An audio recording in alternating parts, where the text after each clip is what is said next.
Tonight, 2020 NDC presidential candidate John Dramani Mahama accuses the Electoral Commission of vote padding, engaging in wrong aggregation of valid votes, and breaching constitutional provisions in a series of actions he says resulted in Nana Addo Dankwa Akufo-Addo being declared president-elect. Exhibit F is a spreadsheet carrying sample details from 32 constituencies showing vote padding by first respondent in favor of second respondent. When the vote second respondent obtained in all polling stations as shown on their respective pink sheets in these 32 constituencies are aggregated, the resultant figure differs from the figure that was declared by first respondent for second respondent as captured on the summary sheets of the respective constituencies. They show that more votes were added to those of second respondent than he had obtained.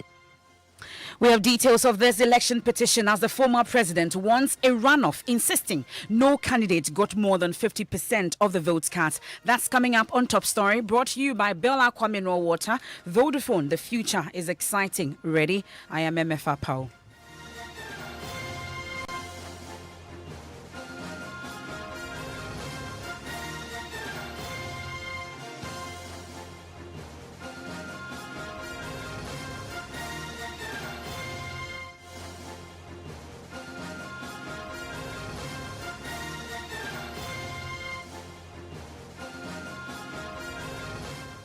Thanks for staying with us. And tonight, 2020 NDC presidential candidate John Dramani Mahama has accused the Electoral Commission of vote padding, engaging in wrong aggregation of valid votes, and breaching constitutional provisions. Now, these actions, he argues, resulted in the unlawful declaration of the NPP's Nana Akufo-Addo as president-elect. Now, he wants the Apex Court to set aside the declaration by the EC and order a rerun between himself and Mr. Akufo-Addo. Court correspondent Joseph Akable has been busy today. He joins me in studio with more on this election petition. So, Joseph, let's start off by running us through the grounds of this petition. And so there are four of them. The first says that the purported declaration on 9th December 2020 by Mrs. Jane Mensah, chairperson of the Electoral Commission for the presidential election held on 7th December, they are saying that it's violated Article 63.3 of the 1992 Constitution and is therefore unconstitutional, null and void, and of no effect whatsoever. Article 63.3 of the Constitution relates to the fact that for someone to be declared president-elect, he has to get more than 50% of the votes cast. The second point they make is that in making the said declaration, Mrs. Jane Mensah violated the constitutional duty imposed on her by Articles 23 and 296A of the 1992 Constitution to be fair, candid, and reasonable. That the said declaration was made arbitrarily, capriciously, and with bias in favor of the second respondent, contrary to Article 296B of the 1992 Constitution. And finally, that the said declaration was made without regard to due process of law as required under Articles 23 and 296B of the 1992 Constitution. So they go on to pray the court. We'll get into the details of that. But what specific acts of the EC does Mr. Mahama say backs his claim that Nana Akufo-Addo did not win the election? And so there are a number of them mentioned here. The first they make reference to has to do with the announcement that the Electoral Commission made on December 9. So first, they say that purporting to declare the results, Mrs. Jane Mensah, chairperson of the Electoral Commission, said at the end of the transparent, fair, orderly, timely, and peaceful presidential elections, the total number of valid votes cast was 13,434,574, representing 79% of the total registered voters. In the declaration, Mrs. Jane Mensah has said that a second respondent of the MPP obtained 6.7 million votes, being 51.595 of the total valid votes cast. They claim that the percentage of votes obtained by Mr. Akufo-Addo was 51.59% of the total votes cast, that she herself distinctly stated to have been 13.4 million was a manifest error, as votes cast for the second respondent would amount to 50.098 and not 51.595. And so this has to do with the initial declaration. They go on to make reference to the fact that subsequently the EC issued statements that made reference to the fact that a wrong figure for the total registered voters had been used. And so they make reference to that as well and say that from the total valid votes cast of 13.4 million, petitioners' percentage would be 46.260% and not the 47.36% erroneously declared.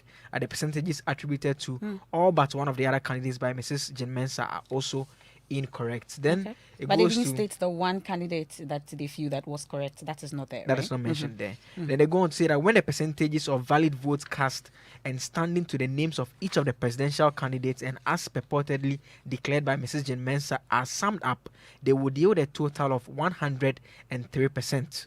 100.3%, a mathematical and statistical impossibility, a further proof of the wrongfulness and unconstitutionality of the purported declaration. Okay. They now go on to make reference to Techiman South Exactly. to say that it has a total registered voter population of 128,018, and if added to the total valid votes announced by Mrs. Jean Mensah as cast, that is a 13.4 million, the resultant figure would now be 13.5 million. Consequently, they say if all the votes of Techiman South were added to the petitioner's vote, second respondent's vote would remain the same as 6.7, now yielding 49.625%, while the votes of the petitioner would increase to 6.3 million, now yielding 46.768%. So they make the point that therefore they claim that without a Techiman result, someone had obtained more than 50% of the votes cast is inaccurate. They now make the specific allegations against the Electoral Commission here. Let's walk through them.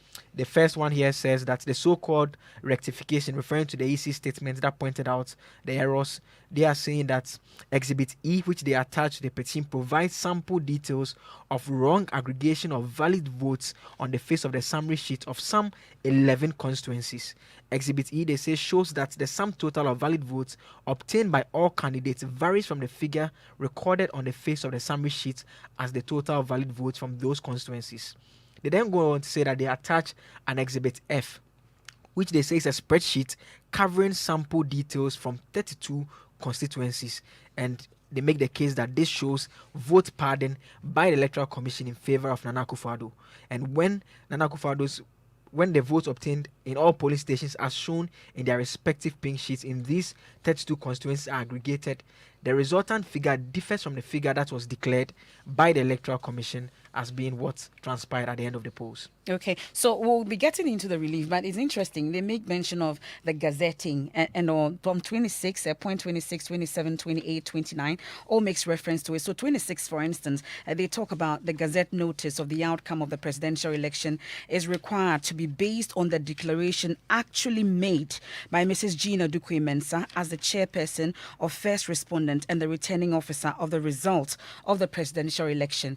It goes on to say that the Gazette notification contained in CI 135 being notification of the publicly broadcast declaration made by Mrs. Gina Dukwe Mensah on the evening of 9th December 2020 is also unconstitutional, null and void, of no effect whatsoever, and therefore liable to be set aside. Now it goes on, and then you talked about the Exhibit F that they put together. But let's run through the reliefs they are seeking now.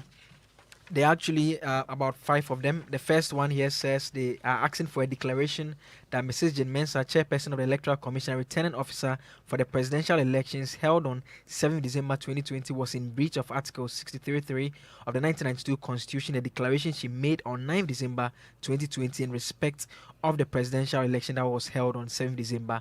And the second is a declaration that, based on the data contained in the declaration made by Mrs. Jean Mensah, chairperson of the First Respondent and a returning officer for the presidential elections held on 7 December 2020, no candidate satisfied the requirement of Article 63.3 of the 1992 Constitution to be declared president-elect. And so the two reliefs makes the point that no one got more than 50% of the votes cast. The third one here says a declaration that a purported declaration made on the 9th December 2020 of the results of the presidential election by Mrs. Jean Mensah, chairperson of the First Respondent and a returning officer for the presidential elections held on 7 December is unconstitutional, null and void, and of no effect whatsoever. The D is they are asking for an order annulling the declaration of the President-elect Instrument 2020, that is CI 135, dated 9th December, issued under the hand of Mrs. Jean Mensah. The E says an order of injunction restraining the second respondent from holding himself out as president-elect. Okay. And the relief F is an order of mandatory injunction directing the first respondent to proceed to conduct a second election with petitioner and first respondent as the candidates required under Article 63, 4, and 5 of the 1992 Constitution. And it's worth noting that in terms of the documents that have been filed, the first respondent Is the Electoral is the Commission. Electoral Commission. And the second It's respondent Nana is Akufo-Addo. Nana But we Akufo-Addo. also see that at different parts of the writ, they refer to Nana Akufo-Addo as the first respondent and refer to the Electoral Commission as the second respondent. And so I'm sure those are issues that when the hearing takes place eventually, they'll be able to address the court on. Okay. Well, stay with me, Joseph, because we'll talk about the other issues that came up whilst this petition was being filed. But let's bring in lawyer Samson Ladia Yenene, because this issue about these errors that we've noticed so far is raising some concerns and some public, discussions on social media. Thank you very much for your time here on Top Story, Mr. Samson Ladia Yenene. So the rules clearly prohibits changes that affect the grounds of the petition. But does that include obvious typos and errors like these ones? Okay, so as you just mentioned, the rules are very clear. And I'm referring to the new rules that have been made that provide for timelines that this month will be dealt with in 42 days. The amended rules in CI 99, that's amendment number 2, says that one is not allowed, or particularly in this case, John Maham. Well, something. Sorry to cut you, something, but it looks like we have a terrible connection to your line. Let's try again. If you could just reposition yourself properly, because this is very important. We need to get it all. So we'll try again, something. Are we better? I think we are better. Let's try again. Thank you. Please go ahead. Okay. So the new rules specifically prohibit a number of things, but it does not include an amendment of the nature of the typo errors that we have seen. It says you cannot amend to add on to or alter the grounds of the petition. So if it is where you are, as you have seen on the fix of the petition, I would say that that's very clearly door avoidable, very clearly and obvious on the face, matters that will not, the court will not concern itself with cycles. So what we are seeing now, reference to the first respondent as Electoral Commission or Nana Addo Dankwa Akufo-Addo, does not affect the facts of the case in any way, you're saying? If you look at the commencement process, on the face of it, you will see who the first respondent is. So if you go into the release and you see that has suffered, a certain transpositional change, it doesn't affect anything. Because if you refer to Nana Akufo-Addo as the first respondent and refer to him as a commission who must rerun, it is very obvious on the face that he doesn't rerun elections. And that, in fact, on the face of the process, he's not the first respondent. I think these are, they're avoidable. They shouldn't have happened. For a party that has informed, the public of the painstaking process and the time it's taking to do all of these things, this should have been avoided. But in the ordinary practice, we stand on our feet in court, and judges may actually ask us just use pen to make a correction initial or something against such typos. Okay. Well, so this is something that we can move on. Now, let's get into the substance, though. I'm sure you've been taking a look at this petition, but I would pick your thoughts on that shortly. But what happens once this petition has been filed? Walk us through what is next. Okay. I can walk you through the procedure, but I can't deal with the substance. Okay. Now, the procedure is quite simple.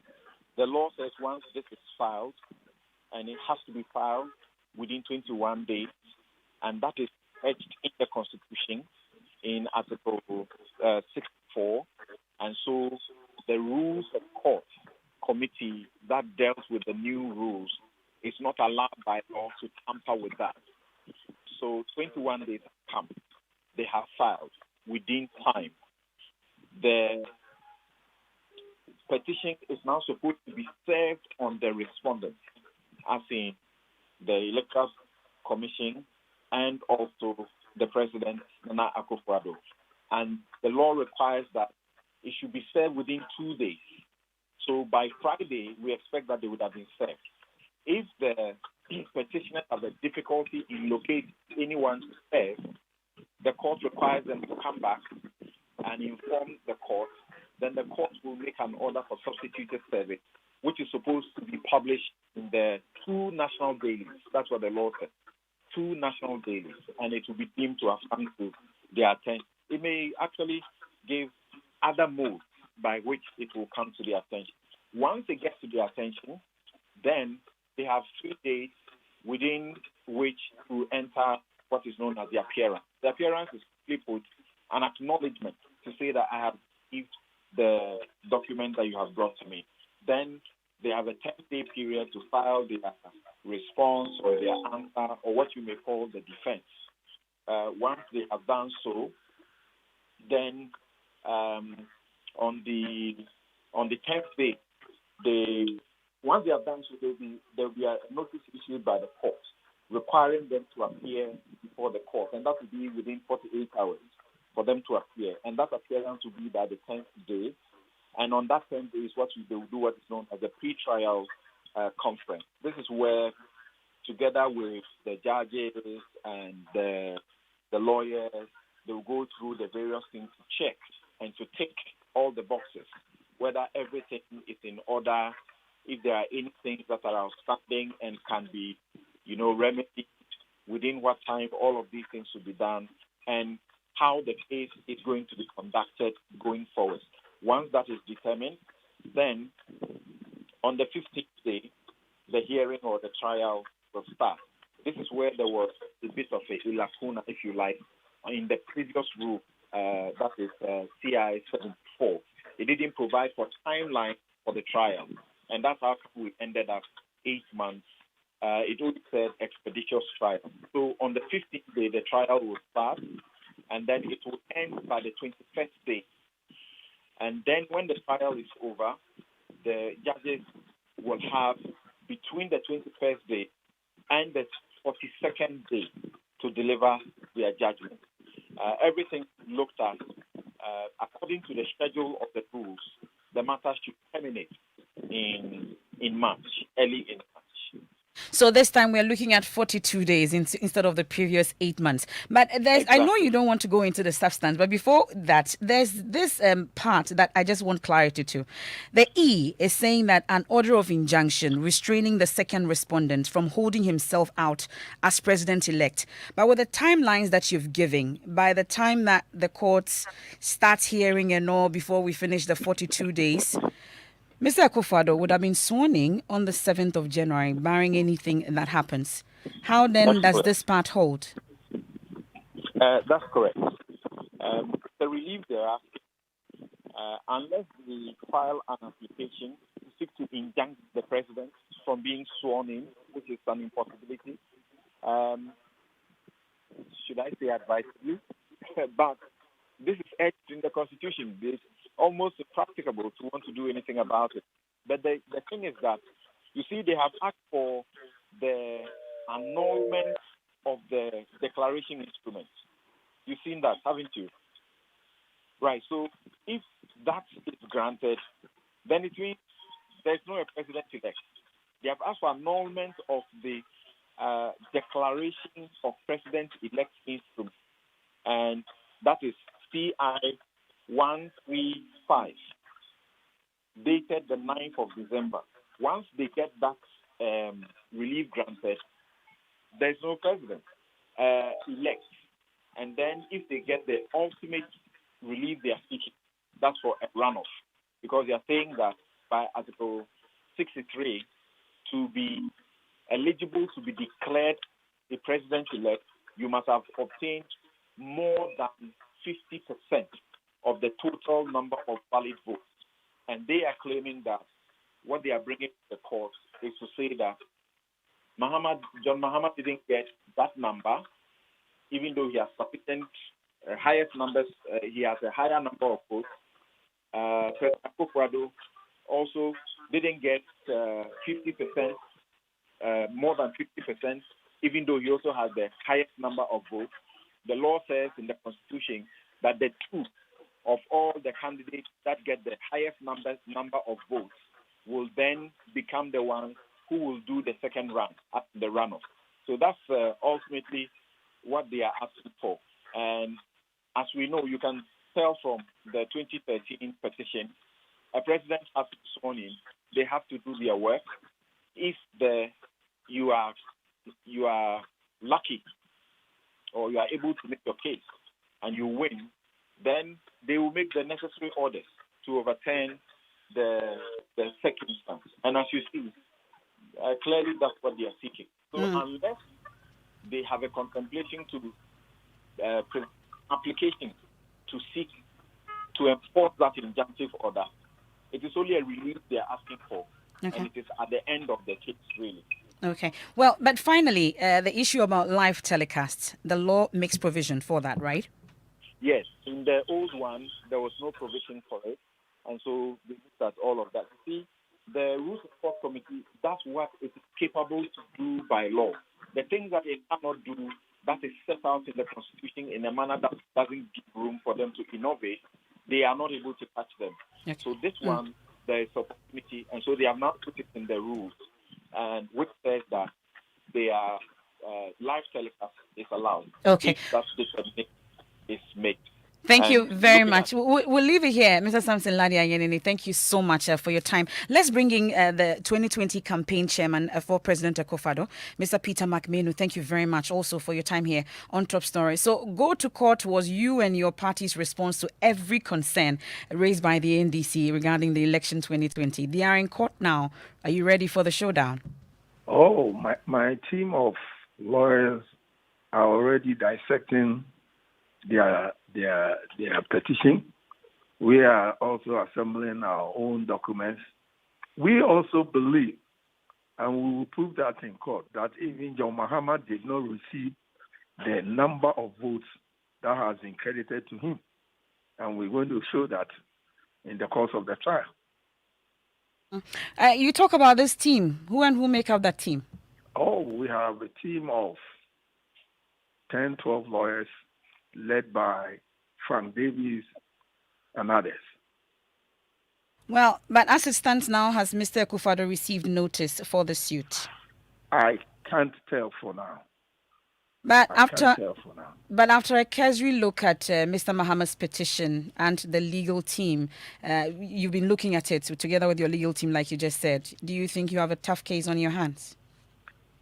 Oh, I think that Mahama and his team have lost an election, and they want to tell their followers that they didn't lose the election, so they want to carry them with them to wherever they want to take them to. But the issue is, when we get to the court, it is facts and figures that are going to speak for us. And we have the facts and figures and the law itself to support whatever we'll be putting across. So we are not afraid and we are not scared of Mahama's petition at all. At all. And this will not disrupt plans at all, you would say? Oh, plans for the swearing in is going to take on. The swearing is going to come on. There's no way the swearing is not going to come on. It's going to come on the 7th of January as directed by the 1992 Constitution. We are working under the directives of the Constitution.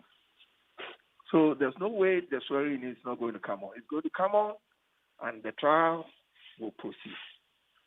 Well, I would leave you to that meeting, but briefly, before you go, I would want to find out your expectations, especially from the judiciary once this whole hearing commences.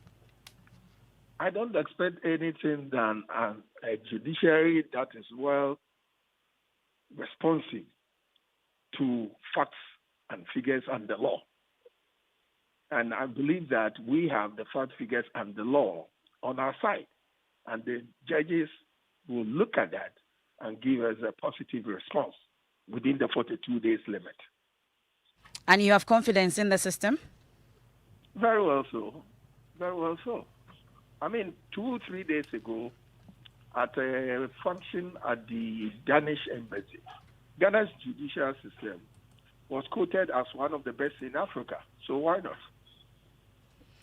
Well, we'll leave it here. Thank you very much for your time. That's the 2020 campaign chairman for President Akufo-Addo, Peter McMenu there. And talking about President Akufo-Addo, our presidential affairs correspondent, Elton Brobe, is also with me in the studio together with Joseph Akable. So you've been at the Jubilee House today. The president has been meeting. We'll be talking about that on Newsnight. But when the news hit that the former president had filed that petition, what was the talk there? I'm sure you saw the president. What was his demeanor today? So at the time news came in that the NDC had filed, the president was already meeting his cabinet. So they were in the cabinet room on the third floor.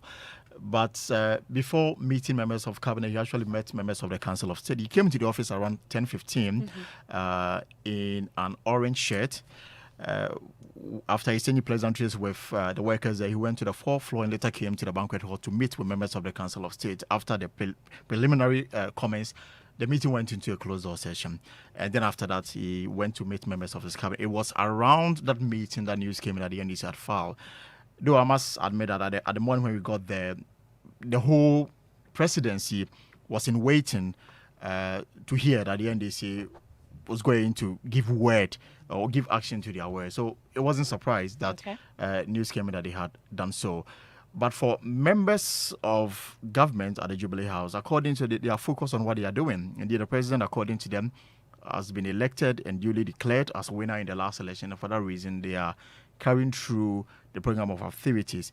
Indeed, on news now, we'll talk about some of the things that happened. But my information, that even what has happened at cabinet now, President Akufo-Addo, I'm told that among the things that they are discussing is that he is formally thanking his appointees for working with him in the last 4 years, and then assuring them that if there's an opportunity for some of them to be in the second term, that would happen. So this is going to be the last cabinet meeting, and I'm told that there will be personal letters that will be written to the appointees, thanking them for what they've done for him in the last 4 years, and then going forward, the information is that not all of them will find themselves in the, so this is basically to say that thank you very much. If you hear your name in the media, that means that you are with me in the second term.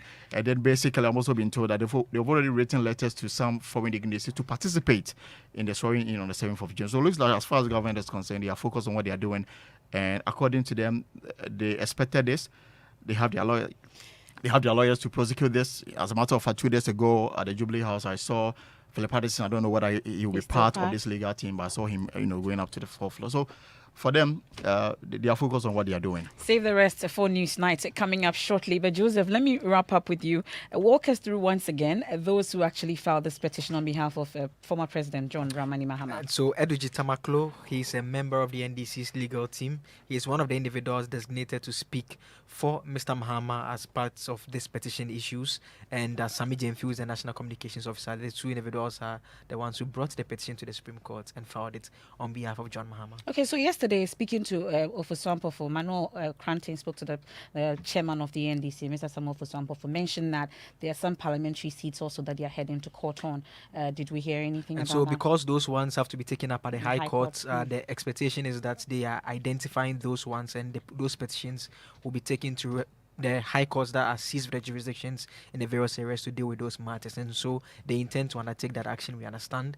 Then there is also the protest that they told us will also continue unabated. Yeah. And we are expecting a speech from the former president. At 8 p.m. At 8 p.m. tonight. Well, that will be on all our channels as well. Thank you very much, Joseph. Great job. And you have a tall order ahead of you. 42 days. Well, we'll be hearing from you. Thank you very much. That's Joseph Akable, and also you heard from our presidential affairs correspondent, Elton John Brobe. That's it for Top Story, brought to you by Bell Aqua Mineral Water and, of course, by Vodafone. The future is exciting. Ready? Newsnight starts now.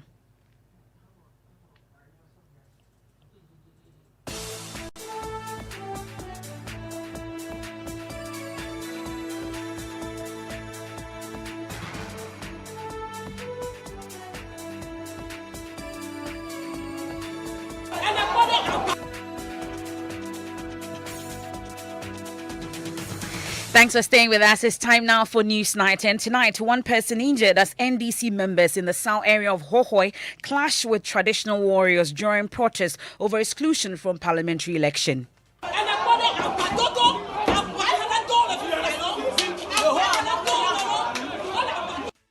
We have more as the Apex Court of the land sets January 4 to hear legal argument in case that will determine whether or not Energy Minister John Peter Amewu is sworn in as MP for Hohoe on January 7. And I had the best of advice. President Akufo-Addo pays glowing tribute to the outgoing Council of State as their 4-year mandate draws to a close. I think it will be difficult to recount the occasions in which you have given me advice that appealed to my better nature and perhaps prevented more ill-considered action by virtue of your intervention.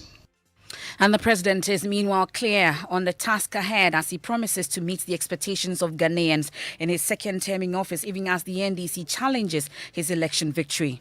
Is to do the best that you can, and that is the assurance that I want to give you and the people of Ghana, that I will continue to discharge my functions to the very best of my abilities. And I hope that in so doing, I will meet and fulfill the expectations of the Ghanaian people. And of course, former President John Dramani Mahama is accusing the Electoral Commission of vote padding, engaging in wrong aggregation of valid votes and breaching constitutional provisions in series of actions. That was on Top Story. We bring you some reactions that has been coming in. And then also the Ghana Education Service engages teacher unions and education interest groups over reopening of schools in January amidst the COVID-19 pandemic. We'll hear from some stakeholders already pushing for reintroduction of a shift system. We are used to the shift system, and it should be possible for us to adjust to this 1 meter physical distancing, operate class sizes of between 30-35, and still run the school in either shifts. Also in business. Joy Business Sources review extension of insurance recapitalization deadline to January 2020 due to COVID-19. We'll bring you the details in 30 minutes, Amifa. And as the year draws to a close, Joy News puts the spotlight on you, our cherished audience who have driven the success of our various shows from Newsfile to Drive Time on Joy.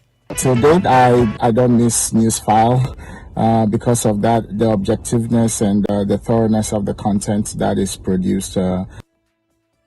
So we have that and more here on Newsnight. Please share your thoughts with me. It's via WhatsApp on 055-1111-997. Also, you can leave your comments on Facebook whilst you watch us live. We have details after this break.